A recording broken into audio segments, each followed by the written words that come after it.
Okay, in this video, I'm going to talk about drawing the eyes in 3/4 view. Okay, we're going to use this as a reference. I'm not necessarily going to draw these exact eyes, exactly how we see them, but I'm going to refer to some things. And drawing the face in 3/4 view, there isn't like a formula. Kind of like drawing the face front view, there's some exact proportions to follow every time. But when you draw 3/4 view, there's just some things to look for that won't be exact every time. All right, so just like drawing the face front view, you want to create a line for that center line. Her head is kind of at an angle, and so I always use my pencil to kind of identify the angle. Her eyes are kind of at a slant, but I'm just going to keep mine straight. But you do want to pay attention to the angle of the eye. Okay, then we're going to look at this indentation right here along the edge of the face. That's a really important place where the brow bone comes forward and the eye socket starts to go in, and then it goes back out over the cheekbone. So I'm going to draw that indentation. And sometimes straight lines are easier to control than curved lines. Sometimes when we draw curves, we kind of exaggerate them. So I find it helpful to draw with straight lines first and then curve from there. All right, then I use the nose as a landmark. Before I even draw the eyes, I want to draw this right here, this bridge of the nose, because what that does is it gives me like a little pocket to draw this eye in, and then it helps me get the spacing right between the eyes, okay? So I'm going to pay attention to this distance right here, and the line for the bridge of the nose is very similar to this line here that we just drew for the eye socket. So if it helps to just draw something parallel at first, you can, and then you can always tweak it from there. Okay, then the bridge of the nose will come up and connect to the eyebrow and connect back over to the outer edge of the face. So that can be helpful for getting that eyebrow drawn in the right angle.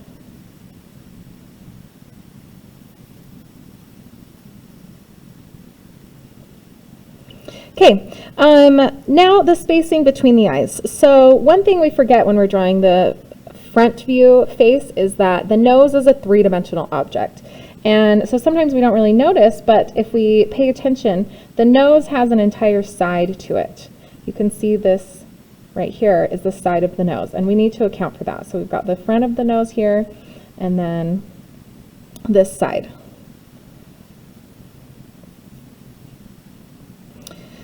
You don't necessarily have to draw anything with it right now, but it's good to notice it, and because it'll help you get your spacing of your eyes correct. Okay, so now I know I'm going to put my other eye around here. Now let's talk about front view versus 3/4 view. So front view, things tend to be symmetrical. Here's my eye shape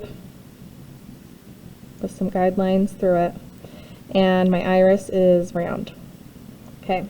When the head starts to turn, everything gets a little bit asymmetrical. So that center point is no longer, it's the center of the eye, but it's no longer looks centered to us. It moves over slightly. And so it's still going to follow the same shape, but that tallest point of the eye is going to just be further over. Nikita Bumper Scott, please come to the main office. Nikita Bumper Scott, please come to the main office.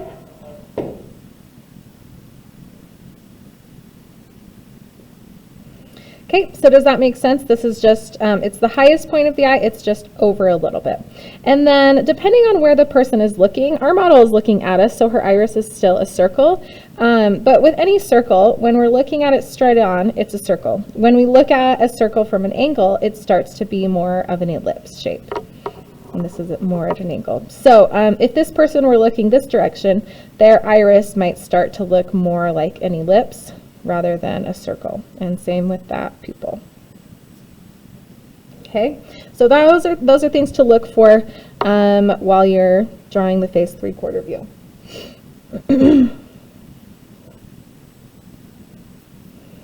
So I'm going to draw that arch of the eye a little bit more to the left, with the slope being a little bit longer on the right.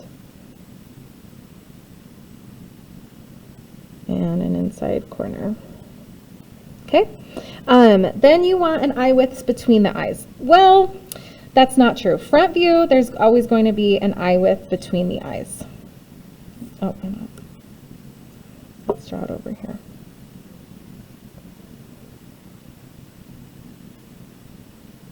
So here are my two eyes, and I need the exact width of an eye between the two.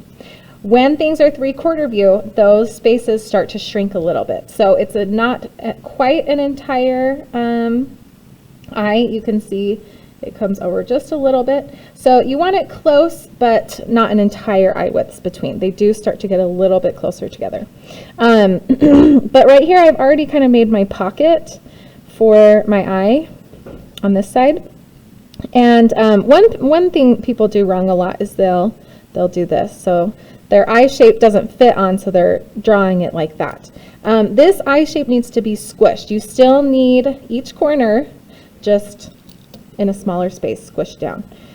It can be very awkward and hard to draw, but for the most part, that's an area you'll be shading anyway, and it has less detail. So most of the time when I'm drawing a portrait at 3/4 view, this eye has lots less detail, lots more darker shading, and then this eye is really more the focal point and developed. So you don't have to stress out about it too much, but. And then sometimes the inner corner of this eye is going to be overlapped a bit by the bridge of the nose. And then if there are lashes, they'll usually come out and off of the edge of the face there. Okay, I'm going to draw my person looking more forward.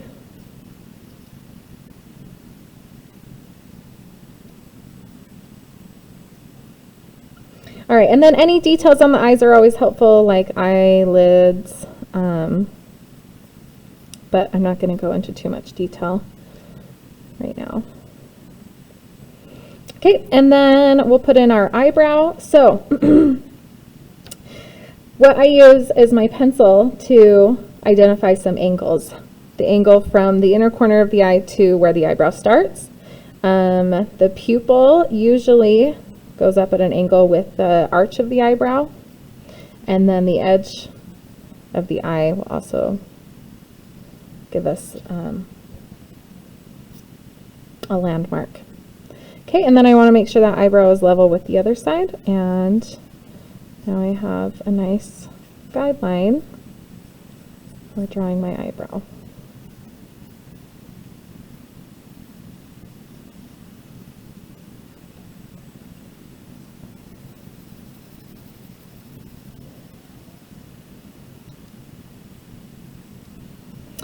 One thing to pay attention to is the eye socket, and highlights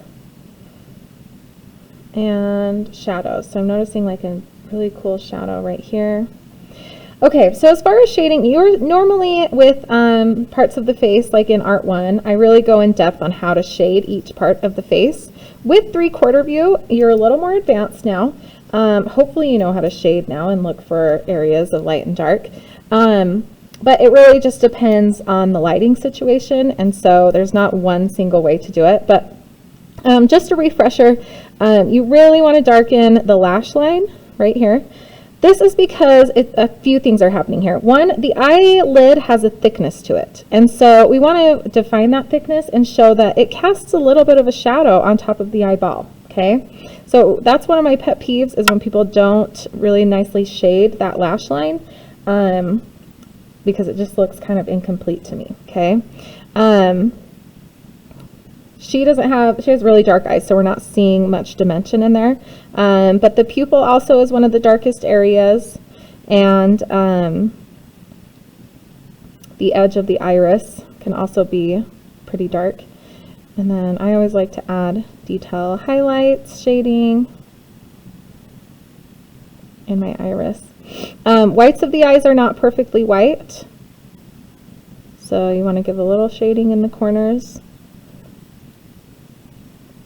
And then lashes. So lashes are a little bit different at 3/4 view. I talked about them a little bit over here. These ones, we might see a little bit more of a curve coming forward.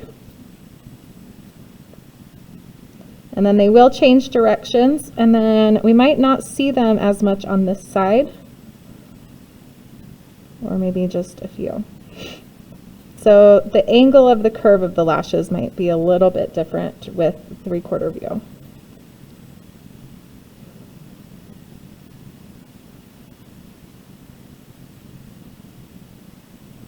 And like I said, this whole eye is going to be in a lot more shadow, especially this inside corner is going to be very dark because it's hiding behind the bridge of the nose. Same with the crease in the eyelid. This all kind of gets shaded down into being less detailed.